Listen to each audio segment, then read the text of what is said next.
Good morning everyone. Praise God. എൻ്റെ പേര് മഞ്ജു. ദൈവത്തിന് നാമത്തെ മഹത്വം ഉണ്ടാകട്ടെ. യേശുക്രിസ്തു ദൈവമാണ്. യേശുക്രിസ്തുവിന്റെ വഴി നമ്മളെ പോലെയുള്ളതല്ല, നമ്മളുടെ വഴി പോലെയുള്ളതല്ല, അല്ലെ? സ്വർഗം ഭൂമിയിൽ നിന്ന് എത്രയോ ഉയരത്തിലായിരിക്കുന്നു പ്പോൾ തന്നെ യേശു ചെയ്യുന്ന ഓരോ കാര്യങ്ങളും ദൈവം നമ്മുടെ ജീവിതത്തിൽ, പലരുടെയും ജീവിതത്തിൽ പലതരത്തിലുള്ള പ്രോമിസുകളും പ്രൊഫസികളും ഒക്കെ തന്നിട്ടുണ്ട്. അപ്പോൾ ദൈവത്തിന്റെ വചനം, ദൈവം പറഞ്ഞ വാക്ക്, അല്ലെ, ആം, അത് നിൽക്കും, എന്നേക്കും നിലനിൽക്കും. അത് യേശുക്രിസ്തു പറഞ്ഞിട്ടുള്ളതാണെങ്കിൽ അത് ഫുൾഫിൽ ചെയ്യുക തന്നെ ചെയ്യും, അല്ലെ? പക്ഷേ അതിൻ്റെ ഇടയ്ക്ക് ദൈവത്തിൻ്റെതായിട്ടുള്ള രീതിയിലായിരിക്കും കാര്യങ്ങൾ ചെയ്യുന്നത്, നമ്മുടേതായിട്ടുള്ള രീതിയിലായിരിക്കണമെന്നില്ല. അപ്പം അങ്ങനെയാകുമ്പോൾ നമ്മൾ കൂടുതൽ അനലൈസ് ചെയ്യാൻ പോയിട്ട് എന്തുകൊണ്ടാണ് ഇങ്ങനെ സംഭവിക്കാത്തത്, ദൈവം പറഞ്ഞ കാര്യം കറക്റ്റ് ആയിരുന്നെങ്കിൽ ഇങ്ങനെ ഈ രീതിയിലല്ലേ ചെയ്യേണ്ടിയിരുന്നത്, ഇപ്പം നടക്കുന്നൊന്നും ശരിയായിട്ടുള്ള കാര്യമല്ലല്ലോ, അങ്ങനെയൊക്കെ പറഞ്ഞ് നമ്മൾ അനലൈസ് ചെയ്ത് നമ്മുടെ ഹൃദയത്തിലേക്ക് തന്നെ ഡൗട്ടും എല്ലാം കൊണ്ടുവന്നിട്ട്, അല്ലെ, നമ്മുടെ ഹൃദയത്തിൽ വിശ്വാസത്തിന് കുറവ് വന്നു കഴിയും. പിന്നെ പിശാച് അവൻ്റെതായിട്ടുള്ള പണിയുമായിട്ട് നമ്മുടെ ജീവിതത്തിലേക്ക് വരും. അപ്പം അതിനൊന്നും നമ്മളായിട്ട് പോകാതിരിക്കുക. ദൈവത്തിന്റെ വചനം, ദൈവത്തിന്റെ വാക്ക്, നമ്മളോട് തന്നിരിക്കുന്ന പ്രോമിസ്, അത് എന്ന് യെസ് ആൻഡ് ആമേൻ ആണ്, അല്ലെ? അതിനൊരിക്കൽ പോലും മാറ്റം ഉണ്ടാകത്തില്ല. വിശ്വസിച്ചാൽ മാത്രം മതി, അല്ലെ? ദൈവത്തിന്റെ പ്രവൃത്തിയും വിശ്വസിച്ചാൽ മാത്രം മതി. നമ്മൾ കൂടുതൽ അനാലിസിസ് ചെയ്യാൻ കാര്യത്തിലൊന്നും പോകണ്ട. പോയി കഴിഞ്ഞാൽ നമുക്ക് തന്നെയാണ് പ്രശ്നം ഉണ്ടാകുന്നത്. അപ്പൊ അതിനെപ്പറ്റിയാണ് എനിക്ക് പറയുള്ളത്. നമുക്കൊന്ന് പ്രാർത്ഥിച്ച് സംസാരിക്കും. കർത്താവ് സമയത്ത് നന്ദി പറയുന്നു, അങ്ങയുടെ നന്മയ്ക്കായിട്ട് നന്ദി പറയുന്നു, ഞങ്ങളെ തേടിയെത്തിയ സ്നേഹത്തിനായിട്ട് നന്ദി പറയുന്നു. Thank you Jesus master God. അങ്ങൊരു വണ്ടർ തന്നെയാണ് കർത്താവ് ലോഡ്, ഞങ്ങളുടെ ജീവിതത്തിലുള്ള ഒരു വണ്ടർ തന്നെയാണ്. Thank you mighty king. Praise and worship. Thank you Jesus master. കർത്താവ് ഇന്ന് ഞങ്ങളോട് സംസാരിക്കണമെന്ന് അപേക്ഷിക്കുന്നു യേശുവിൻ നാമത്തിൽ. പിതാവെ, അങ്ങേക്കായിട്ടും മകനായിട്ടും ഹോളി സ്പിരിറ്റ് ഗോഡിനായിട്ട് നന്ദി പറയുന്നു യേശുവിൻ നാമത്തിൽ തന്നെ. ആമേൻ.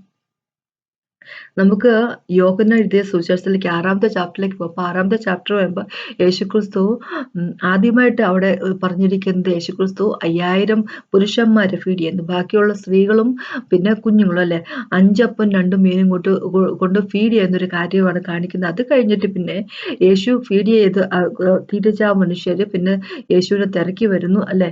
അപ്പോൾ യേശു തന്നെ അവരെ പറ്റി പറയുക, നിങ്ങളിപ്പോൾ എന്നെ ഫോളോ ചെയ്യാൻ വേണ്ടി ശ്രമിച്ചുകൊണ്ടിരിക്കുന്നത്, എന്നെ തിരക്കി വരുന്നത് എന്താണെന്ന് വെച്ചാൽ, നിങ്ങൾ എന്താ പറയുക, ഞാൻ ചെയ്ത സൈൻ ഒന്നും കണ്ടോണ്ടൊന്നുമില്ല, നിങ്ങൾക്ക് ഭക്ഷണം കിട്ടി അതുകൊണ്ട് മാത്രം നിങ്ങൾ വരുന്നതല്ലേ. അപ്പൊ അതിനുശേഷം യേശുക്രിസ്തു താൻ ആരാണെന്ന് പറയുന്നു, അല്ലെ? ഈ ലോകത്തിലേക്ക് പിതാവിൽ നിന്ന് വന്ന ബ്രെഡാണ്, അപ്പമാണ് എന്ന് പറയുന്നു. അപ്പൊ അപ്പം എന്നുകൊണ്ട് ദൈവം ഉദ്ദേശിക്കുന്നത് എന്താണെന്ന് വെച്ച് കഴിഞ്ഞാൽ ഭക്ഷണം, അല്ലെ? മനുഷ്യന് ഭക്ഷണമില്ലാതെ എത്ര നാള് നമുക്ക് ജീവിക്കാൻ പറ്റൂല. 40 ദിവസം ഫാസ്റ്റിംഗ് പ്രയർ എടുക്കാൻ പറ്റും. 40 കഴിഞ്ഞിട്ട് പിന്നെ അടുത്തൊരു 40 എന്നൊക്കെ പറയുമ്പോൾ നമ്മൾ ഭയങ്കര അവശതയായിപ്പോവും, അല്ലെ? അപ്പം യേശു തന്നെ ഇൻട്രൊഡ്യൂസ് ചെയ്യുമായിരുന്നു, ഞാന് എന്താ പറഞ്ഞ അപ്പമാണ്, അല്ലെ? ദൈവത്തിൽ നിന്നുള്ള അപ്പമാണ്, മനുഷ്യവർഗത്തിന് ജീവനായിട്ട്, അല്ലെ, ജീവൻ പ്രദാനം ചെയ്യുന്ന അപ്പമാണ് എന്നുള്ള കാര്യം പറഞ്ഞു. അപ്പൊ ഇതെല്ലാം കേട്ട് കഴിഞ്ഞപ്പോൾ അവിടെ അന്ന് കൂടിയവര്, അല്ലെ, യേശുവിനെ തിരക്കി വന്ന ജൂതന്മാര്, അവരെല്ലാം കൂടെ ഇതെന്ത് കാര്യം ഇത്, അല്ലെ? അപ്പൊ 41-ാമത്തെ വാക്ക്, 42-ാമത്തെ വാക്ക്, യോഹന്നാന്റെ 6-ന്റെ 41, 42 ഇങ്ങനെ പറഞ്ഞിരിക്കുന്നു, ഞാൻ സ്വർഗത്തിൽ നിന്ന് ഇറങ്ങി വന്ന അപ്പം എന്നു അവൻ പറഞ്ഞതിനാൽ യഹൂദന്മാർ അവനെ കുറിച്ച് പിറുപിറുത്തു. ഇവൻ യോസേഫിന്റെ പുത്രനായ യേശു അല്ലയോ, അവന്റെ അപ്പനെയും അമ്മയെയും നാം അറിയുന്നുവല്ലോ, പിന്നെ ഞാൻ സ്വർഗത്തിൽ നിന്ന് ഇറങ്ങി വന്നു എന്ന് ഇവൻ പറയുന്നത് എങ്ങനെ എന്ന് അവർ ചോദിച്ചു. അപ്പോൾ അവരെ സംബന്ധിച്ചിടത്തോളം യേശുവിന്റെ ഈ ലോകത്തുള്ള മാതാപിതാക്കളൊക്കെ അറിയാം, പിന്നെ ഇവൻ ഞാൻ സ്വർഗത്തിൽ നിന്ന് വന്നുവെന്നൊക്കെ എങ്ങനെ പറയുന്നു, അല്ലെ? തങ്ങളുടെ മുമ്പിൽ ഒരുപാട് കാര്യങ്ങൾ യേശുക്രിസ്തു ചെയ്യുന്നുണ്ടെങ്കിൽ പോലും നിക്കോഡമസ് രാത്രി വന്നിട്ട് 3-ാമത്തെ ചാപ്റ്ററിൽ പറയുന്നുണ്ട്, റബായ്, അങ്ങ് ദൈവത്തിൽ നിന്നുള്ള ആളെന്ന് ഞങ്ങൾ മനസ്സിലാക്കുന്നുണ്ട്. കാരണം ഇങ്ങനത്തെ സയൻസ് ഒന്നും ചെയ്യാൻ വേണ്ടി എല്ലാവർക്കും മറ്റേ സാധിക്കത്തില്ല, ദൈവത്തിൽ നിന്നുള്ളവർക്കല്ലാതെ ആർക്കും സാധിക്കത്തില്ല. അപ്പൊ ആ ഒരു അണ്ടർസ്റ്റാൻഡിങ് ഉള്ള ജൂതന്മാരുണ്ട്. പക്ഷെ ഇവിടുത്തെ ജൂതന്മാർക്ക് എന്താ പറയുക, അത്രയും ആൾക്ക് ഭക്ഷണം യേശുക്രിസ്തു കൊടുത്തിട്ട് 5000 പുരുഷന്മാർക്കും പിന്നെ ബാക്കി വരുന്ന സ്ത്രീകൾ എല്ലാവരും കൂട്ടി ഒരു കണക്ക് നമുക്ക് പറയുവാണെങ്കിൽ ഒരു 20,000 പേരോളം വരുന്ന ആൾക്കാർക്ക് അത്രയും ഭക്ഷണം കൊടുക്കുമ്പോൾ ഇത്രയും 20,000 പേരുടെ അവർക്കുള്ള ഭക്ഷണം എവിടെ സൂക്ഷിച്ചു വെച്ചിരുന്നു യേശുക്രിസ്തു എന്നെങ്കിലും ഇവർക്ക് ചിന്തിക്കത്തില്ലായിരുന്നു, അല്ലെ? അപ്പൊ അങ്ങനെ ഒന്നും ചിന്തിക്കാതെ ഇവര് പറയുക, ഈ മനുഷ്യൻ പറയുന്നു ഞാൻ സ്വർഗത്തിൽ നിന്ന് വന്നവനാണെന്നും, ഇവന്റെ അച്ഛനും അമ്മയൊക്കെ ഈ നാട്ടിൽ താമസിക്കുന്നവരല്ലേ, അല്ലെ? അപ്പൊ ഇവർക്ക് യേശു ചെയ്തത് ഇവർക്ക് അങ്ങോട്ട് മനസ്സിലാകുന്നില്ല. അവർക്ക് അണ്ടർസ്റ്റാൻഡിങ് കിട്ടുന്നില്ല. അതുകൊണ്ട് ഇവര് പിറുപിറുക്കുകയാണ് ചെയ്യുന്നത്. അപ്പൊ അതുപോലെ തന്നെ പിന്നെ തുടർന്നുള്ള വാക്കിലൊക്കെ യേശുക്രിസ്തു ഇങ്ങനെ പറയുവാണ്, ഞാൻ ഈ ലോകത്തിലേക്ക് വന്ന അപ്പം വന്ന് എന്റെ ശരീരം അല്ലെ, ശരീരം ഭക്ഷിക്കുകയും രക്തം പാനം ചെയ്യുകയും ചെയ്യുന്ന വ്യക്തികൾക്ക് അവർക്ക് നിത്യജീവനുണ്ട് എന്നൊക്കെ പറയുമ്പോഴേക്കും പലരും ഇങ്ങനെ പിറുപിറുക്കുന്നു. ഇതെന്തൊരു കളിയാ, ഇത് എന്തൊരു വാക്കുകളൊക്കെയാണ്. യേശുവിനെ ഫോളോ ചെയ്യുന്നവരുന്ന പല ശിഷ്യന്മാരും അല്ലെ, അത് കേട്ടിട്ട് അവര് തന്നെ ഇത് ഭയങ്കര ഹാർഡായിട്ടുള്ള സംസാരമാണല്ലോ പറഞ്ഞു. അപ്പൊ അതിന്റെ ഇടയ്ക്ക് യേശു പറയുന്നുണ്ട്, ഞാനിങ്ങനെ എന്റെ ശരീരം അപ്പാണെന്ന് പറഞ്ഞപ്പോൾ തന്നെ നിങ്ങൾക്ക് വിശ്വസിക്കാൻ സാധിക്കുന്നില്ലെങ്കിൽ ഞാൻ തിരിച്ച് ഞാൻ വന്നിടത്തേക്ക് തന്നെ അല്ലെ, ഹെവനിലേക്ക് തന്നെ പോകുമ്പോൾ നിങ്ങൾ എന്ത് ചെയ്യും അല്ലെ എന്നൊക്കെ ചോദിക്കുമ്പോൾ ശിഷ്യന്മാര് പലരും പറഞ്ഞു ഇതൊന്നും ഭയങ്കര ഹാർഡായിട്ടുള്ള സംസാരമാണ്. 60-ാമത്തെ വാക്യം പറഞ്ഞിരിക്കുന്നത്, അവന്റെ ശിഷ്യന്മാർ പലരും അത് കേട്ടിട്ട് ഇത് കഠിന വാക്ക്, ഇത് ആർക്ക് കേൾപ്പാൻ കഴിയും എന്ന് പറഞ്ഞു. 66-ാമത്തെ വാക്ക്, അന്നു മുതൽ അവന്റെ ശിഷ്യന്മാർ പലരും പോയി പിന്നെ അവനോട് കൂടെ സഞ്ചരിച്ചില്ല. അപ്പൊ ഇതെല്ലാം കേട്ടിട്ട് പലർക്കും മനസ്സിലാകുന്നില്ല അല്ലെ, ശിഷ്യന്മാർ അന്ന് പറഞ്ഞിട്ട് കാര്യമില്ല, പലർക്കും മനസ്സിലാകുന്നില്ല. അതുകൊണ്ട് തന്നെ അവര് പിൻവാങ്ങി പോകുന്നു. പരീശന്മാരും ശാസ്ത്രിമാര് അല്ലെങ്കിൽ ജൂതന്മാര് അല്ലെ, പരീശന്മാരും ശാസ്ത്രിമാരല്ല, ജൂതന്മാര് യേശുവിനെ കല്ലെറിയാനും കൊല്ലാനുമായിട്ട് നടക്കുന്നു. കാരണം അവർക്ക് മനസ്സിലാകുന്നു ദൈവം എന്താണ് ചെയ്യുന്നത് എന്നുള്ള കാര്യം. അതുകൊണ്ട് തന്നെ അവർക്ക് മനസ്സിലാകുന്നില്ല, അതുകൊണ്ട് തന്നെ അവർക്ക് വിശ്വാസവുമില്ലായിരുന്നു. വിശ്വസിക്കാത്തത് കൊണ്ട് പല കാര്യങ്ങളും അവരുടെ ജീവിതത്തിൽ സംഭവിച്ചില്ല അല്ലെ. അപ്പൊ നമ്മൾ മത്തായിലേക്ക് പോവുകയാണെങ്കിൽ 13-ാമത്തെ ചാപ്റ്ററിൽ നമുക്കറിയാം യേശുക്രിസ്തു എന്താ പറഞ്ഞ ഇവിടുന്ന് തന്റെ പിതൃനഗരമായ നാസറത്തിലേക്ക് വരുന്ന കാര്യം വന്നു. അപ്പൊ അതിനു മുമ്പ് 13-ാമത്തെ ചാപ്റ്ററിൽ നമുക്കറിയാം വിതയ്ക്കാൻ പോയതിന്റെ ആളിന്റെയൊക്കെ പാരബിളെല്ലാം പറഞ്ഞതിന് ശേഷം 53-ാമത്തെ വാക്കുതൊട്ട് 58-ാമത്തെ വാക്ക് വരെ ഇങ്ങനെ പറഞ്ഞിരിക്കുന്നത്. ഈ ഉപമകളെ പറഞ്ഞു തീർന്ന ശേഷം യേശു അവിടം വിട്ട് തന്റെ പിതൃനഗരത്തിൽ ചെന്നു, അതായത് നാസറത്തില്. അവരുടെ പള്ളിയിൽ അവർക്ക് ഉപദേശിച്ചു. അവർ വിസ്മയിച്ചു, ഇവന് ഈ ജ്ഞാനവും വീര്യപ്രവൃത്തികളും എവിടെ നിന്നും? ഇവൻ തച്ചന്റെ മകൻ അല്ലയോ? ഇവന്റെ അമ്മ മറിയ എന്നുള്ളവളല്ലയോ? ഇവന്റെ സഹോദരന്മാർ യാക്കോബ്, യോസെ, ശീമോൻ, യൂദ എന്നിവർ അല്ലയോ? ഇവന്റെ സഹോദരികളും എല്ലാം നമ്മുടെ കൂടെ ഇല്ലയോ? ഇവന് ഇത് ഒക്കെ എവിടെ നിന്ന് വന്നു എന്ന് പറഞ്ഞ് അവങ്കൽ ഇടറിപ്പോയി. യേശു അവരോട്, ഒരു പ്രവാചകൻ തന്റെ പിതൃനഗരത്തിലും സ്വന്തം പൗരത്തിലല്ലാതെ ബഹുമാനമില്ലാത്തവൻ അല്ല എന്ന് പറഞ്ഞു. അവരുടെ അവിശ്വാസം നിമിത്തം അവിടെ വളരെ വീര്യപ്രവർത്തികൾ ചെയ്തില്ല. അപ്പൊ ഇവർക്ക് മനസ്സിലാകുന്നില്ല. അവരെ സംബന്ധിച്ചിടത്തോളം ഇന്ന് ഈ വലിയ വലിയ കാര്യം ചെയ്യുന്ന ആള് യേശു തങ്ങളുടെ മുമ്പിൽ വളർന്നു വന്ന ഒരു പയ്യനാണ് അല്ലെ. അവന്റെ അച്ഛൻ ജോസഫ്, കാർപ്പൻ്റർ ആയിട്ടുള്ള ജോസഫ്, അമ്മ മേരി, അവന്റെ കൂടപ്പിറപ്പുകളല്ല ഇവിടെ ഉണ്ട്. ഇതിനിടയ്ക്ക് ഇവൻ എങ്ങനെ ഇത് കിട്ടി? ഇത്രയും എന്താ പറയുക കഴിവുകളൊക്കെ കിട്ടി അല്ലെ. എങ്ങനെ ഇതൊക്കെ ചെയ്യാൻ സാധിക്കുന്നു? യേശുക്രിസ്തു മെസ്സയാണെന്നുള്ള കാര്യം ഇവർക്ക് മനസ്സിലാക്കാൻ, ഇവർക്ക് ഉൾക്കൊള്ളാൻ സാധിച്ചില്ല. അപ്പൊ ഉൾക്കൊള്ളാൻ സാധിച്ചില്ല എന്നുള്ളത് കൊണ്ട് തന്നെ അവർ വിശ്വസിക്കാനും കൂട്ടാക്കിയില്ല അല്ലെ. അവർക്ക് അണ്ടർസ്റ്റാൻഡ് ചെയ്യുന്നില്ല യേശു എന്താ ചെയ്യുന്നുള്ള കാര്യം അവർക്ക് അണ്ടർസ്റ്റാൻഡ് ചെയ്യാൻ പറ്റിയില്ല. അപ്പൊ അതുകൊണ്ട് തന്നെ അവർ വിശ്വസിക്കാൻ കൂട്ടാക്കില്ല, പലരും വിശ്വസിക്കാൻ കൂട്ടാക്കില്ല. അതുകൊണ്ട് തന്നെ അവിടെ വളരെ അധികം വീര്യപ്രവർത്തികൾ ചെയ്യാൻ സാധിച്ചില്ല. കുറച്ച് ആൾക്കാരെയൊക്കെ ഹീൽ ചെയ്തു അത്രമാത്രം. പക്ഷെ വിശ്വസിച്ചില്ല എന്നുള്ളത് കൊണ്ട് തന്നെ ഇവർക്ക് ഒരു വീര്യപ്രവൃത്തി കാണാൻ സാധിച്ചില്ല, അത് അനുഭവിക്കാനും സാധിച്ചില്ല. അപ്പൊ അങ്ങനെ നമ്മുടെ ജീവിതത്തിലാണെങ്കിൽ പോലും ദൈവം ഒരുപാട് അനുഗ്രഹങ്ങളും ഒരുപാട് പ്രോമിസുകളൊക്കെ തരുമല്ലോ. നമ്മുടെ ജീവിതത്തിൽ ഒരുപാട് പ്രോഫസികളും പ്രോമിസുകളും ഒക്കെ ഉണ്ടായിരിക്കുമല്ലോ അല്ലെ. അപ്പോ അത് ദൈവത്തിൻ്റെതായിട്ടുള്ള രീതിയിൽ ചെയ്യുമ്പോൾ, ഫുൾഫിൽ ചെയ്യുമ്പോൾ നമ്മള് ഡൗട്ട് അടിക്കും അല്ലെ.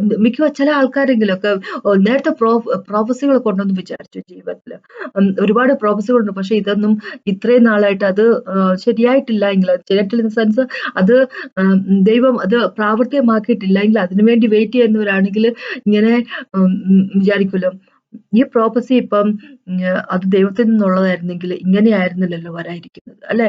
ഈ ഒരു രീതി ആയിരുന്നില്ലായിരുന്നല്ലോ ഇത്. ദൈവത്തിൽ നിന്ന് പ്രോഫസി ആയിരുന്നെങ്കിൽ ഇങ്ങനെയല്ല ദൈവം ചെയ്യുന്ന കാര്യങ്ങളൊന്നും ഇങ്ങനെയൊന്നുമല്ല. അങ്ങനെയൊക്കെ ഓരോ ഡൗട്ടുകൾ നമ്മുടെ മനസ്സിലേക്ക് വരത്തില്ലേ. അപ്പൊ നമ്മള് പലരുടെയും മനസ്സിലേക്ക് വരുന്നു. അപ്പൊ അങ്ങനെ ഡൗട്ടുകൾ വരുമ്പം എന്ത് പറ്റുമെന്ന് വെച്ച് കഴിഞ്ഞാല് നമ്മളുടെ ഫെയ്ത്തിന് ഉലച്ചിൽ പറ്റും. അപ്പോ സെയ്റ്റന് കിലോമീറ്ററുകൾ അപ്പുറത്ത് തന്നെ നമ്മുടെ വിശ്വാസമില്ലാഴിക അവന് തിരിച്ചറിയാൻ പറ്റും. അപ്പൊ അവൻ എന്ത് ചെയ്യുന്നു വിചാരിച്ചു കഴിഞ്ഞാൽ നമ്മളെ എന്താ പറയാ വിശ്വാസം ഇല്ലാത്തതുകൊണ്ട് നമ്മുടെ മനസ്സിലേക്ക് ഓരോരോ ചിന്താഗതികൾ ഇടുക തന്നെ വെച്ചു. അപ്പൊ അങ്ങനെയാകുമ്പോൾ നമ്മുടെ വിശ്വാസം ഇല്ലാഴിക കാരണം യേശുക്രിസ്തു എന്താ പറയുന്നത് പലതും ചെയ്യണമെന്ന് ആഗ്രഹിക്കുന്ന ഒരുപക്ഷെ ദൈവത്തിന് ചെയ്യാൻ മനസ്സുണ്ടായിരിക്കണം എന്നില്ല. ഇപ്പൊ ഇവിടെ ഉദാഹരണമായിട്ട് പറയുകയാണെങ്കിൽ നാസറത്തിന്റെ കാര്യം എടുക്കുകയാണെങ്കിൽ യേശുക്രിസ്തു അവിടെ പോയത് അവരെ ഹീലാക്കുന്നതിന് വേണ്ടി തന്നെയാണ്, അല്ല അവരെ ഡെലിവർ ചെയ്യുന്നതിന് വേണ്ടിയാണ്, അല്ലെ അവരെ ഓപ്പറേഷനിൽ നിന്ന് വിടുവിക്കുന്നതിന് വേണ്ടിയാണ്. കാരണം പവർ ഉണ്ട്, യേശുവിന്റെ പവർ വർക്ക് ചെയ്യുന്നു. പക്ഷെ ഇവരുടെ വിശ്വാസം കൊണ്ട് യേശുവിനൊന്നും ചെയ്യാൻ പറ്റും, ഒന്നോ രണ്ടോ ആൾക്കാരെ ഹീലാക്കുന്നത്, അതിൽ കൂടുതൽ ഒന്നും ചെയ്യാൻ സാധിക്കുന്നില്ല എന്ന് ഒരു സാധിക്കാഴിക ഉണ്ടല്ല, ചെയ്യാൻ താല്പര്യമില്ല എന്നൊരവസ്ഥ. ദൈവത്തിനെ കൊണ്ട് സാധിക്കാത്ത ഒരു കാര്യവുമില്ല, അല്ലെ? ദൈവത്തിനെ കൊണ്ട് എന്ത് സാധിക്കും? പക്ഷെ ഇവിടെ അത് അവർക്ക് താല്പര്യമില്ലാത്തത് കൊണ്ട് അവിടെ ജീവിക്കുന്ന മനുഷ്യർക്ക്, ജൂതന്മാർക്ക് താല്പര്യമില്ലാത്തത് യേശുക്രിസ്തു പിന്നെന്ത് ഞാൻ ചെയ്യണം എന്നൊരു ആറ്റിറ്റ്യൂഡ് എടുക്കുന്നു, ഒരു വില്ലില്ല എന്നുള്ളൊരു അവസ്ഥയിലേക്ക് വരുന്നു. അപ്പൊ അങ്ങനെയാകുമ്പോൾ നമ്മളും അങ്ങനെ ആയിരിക്കരുത്. നമ്മൾ കൂടുതൽ കണ്ടമാനം അനലൈസ് ചെയ്യാൻ പോയിക്കരുത്, അല്ലെ? നമ്മൾ കണ്ടമാനം അനലൈസ് ചെയ്യാൻ പോകരുത്. ഇപ്പൊ പിശാച് നമ്മുടെ ജീവിതത്തിലേക്ക് എന്തെങ്കിലും പാര പണിയാൻ വേണ്ടി വന്നാലും അതും അനലൈസ് ചെയ്യാൻ പോകരുത്. അനലൈസ് ചെയ്യാൻ പോയി കഴിഞ്ഞാൽ നമ്മൾ കൂടുതൽ ഡൗട്ടിലേക്ക് പോകും, കൂടുതൽ ഡിസ്കറേജ്ഡ് ആയി പോകും തന്നെ, ധൈര്യമില്ലാത്തവരായി പോകുക തന്നെ ചെയ്യും, കോൺഫിഡൻസ് നഷ്ടപ്പെട്ടു പോകും. ദൈവം നമ്മുടെ ജീവിതത്തിൽ ചെയ്യുന്ന വർക്കുകളും അത് ദൈവം ഫിനിഷ് ആക്കട്ടെ, ദൈവത്തിൻ്റെതായിട്ടുള്ള രീതിയിൽ, ദൈവത്തിന് ഇഷ്ടമുള്ള രീതിയിൽ സമയമെടുത്ത് ഫിനിഷ് ആക്കട്ടെ. അതാണ് ഏറ്റവും നല്ലത്. കാരണം നമ്മളെ സംബന്ധിച്ചിടത്തോളം നമുക്ക് ഇവിടെ ഈ ലോകത്തിലൊരു ഒരു പ്രാർത്ഥനയ്ക്ക് ഉത്തരം കിട്ടുന്നതായിരിക്കും ഇമ്പോർട്ടന്റ്. പക്ഷെ ദൈവത്തെ സംബന്ധിച്ചിടത്തോളം അത് അങ്ങനെ ആയിരിക്കണമെന്നില്ല. ദൈവത്തെ സംബന്ധിച്ചിടത്തോളം നമ്മുടെ ആത്മാവും നമ്മുടെ പ്രാണനും ശരിയാകുന്നതും നമ്മുടെ സ്വഭാവം ശരിയാകുന്നതുമാണ് ഏറ്റവും വലിയ കാര്യം, അല്ലെ? അല്ലാതെ നമ്മൾക്ക് എന്തെങ്കിലും ഒരു പ്രാർത്ഥിച്ചുകൊണ്ട് നമുക്ക് ഉത്തരം കിട്ടുന്നതിലല്ല ദൈവത്തിന്റെ കണ്ണ്. ദൈവത്തിന് നമ്മളെ എങ്ങനെയാണ് യേശുക്രിസ്തുവിനെ പോലെ ആയിത്തീരും, അതാണ് പിതാവിനെ സംബന്ധിച്ചിടത്തോളം ഏറ്റവും വലിയ കാര്യം. അപ്പൊ അതിനായിട്ട് നമ്മളൊന്ന് തച്ചുടച്ച് വാർക്കണമെങ്കിൽ, അതിന്റെ ആവശ്യമുണ്ടെങ്കിൽ ദൈവം അത് ചെയ്തിരിക്കും. അല്ലെങ്കിൽ നമ്മുടെ റഫായിട്ടിരിക്കുന്ന അഴിവുകളൊക്കെ, അല്ലെന്ന് വെച്ച് കഴിഞ്ഞാൽ നമ്മുടെ സ്വഭാവത്തിന്റെ പോരായ്മകളൊക്കെ മാറ്റിക്കളയുന്നുണ്ടെങ്കിൽ അതും ദൈവം ചെയ്തിരിക്കും, അല്ലെ? അതിനുശേഷമേ ഉള്ളൂ നമ്മളെ എന്താ പറയുക ശരി ആൻസർ കിട്ടത്തുള്ളൂ, അല്ലെ? ചിലരും പാപം ചെയ്തിട്ടുള്ളവരുണ്ടായിരിക്കാം, അവര് പാപത്തെ പറ്റി റിപ്പന്റ് ചെയ്തുകൊണ്ട് അവർ മാനസാന്തരപ്പെട്ടോണ്ട് ദൈവത്തിന്റെ അടുത്തേക്ക് വന്നെങ്കിലേ ഉള്ളായിരിക്കും ദൈവം ഒരുപക്ഷെ താൻ വാഗ്ദാനം കൊടുത്തിരുന്ന കാര്യങ്ങൾ ദൈവം നിറവേറ്റത്തുള്ളായിരിക്കും, അല്ലെ? എന്താ പറയാൻ ഞാൻ ഉദ്ദേശിക്കുക വെച്ച് കഴിഞ്ഞാല്, ദൈവത്തെ സംബന്ധിച്ചിടത്തോളം ദൈവത്തിന് അവസാനം ആദ്യമേ തന്നെ അറിയാവുന്നത് കൊണ്ട് ദൈവത്തെ സംബന്ധിച്ചിടത്തോളം നമുക്ക് ഈ ലോകത്തിൽ ഇമ്മീഡിയറ്റ് ആയിട്ട് കിട്ടുന്ന ഒരു ആൻസർ അല്ല ദൈവത്തിനെ സംബന്ധിച്ചിടത്തോളം ഏറ്റവും പ്രാധാന്യം. ദൈവത്തെ സംബന്ധിച്ചിടത്തോളം പ്രാധാന്യം നമ്മുടെ ആത്മാവും നമ്മുടെ പ്രാണനുമാണ്. അത് പിതാവിന്റെ ഒപ്പം ഉണ്ടായിരിക്കണം എന്നുള്ളത്, ദൈവത്തിന്റെ ഒപ്പം ഉണ്ടായിരിക്കണം എന്നുള്ളതാണ് യേശുവിനെ സംബന്ധിച്ചുള്ള ഏറ്റവും വലിയ കാര്യം, അല്ലെ?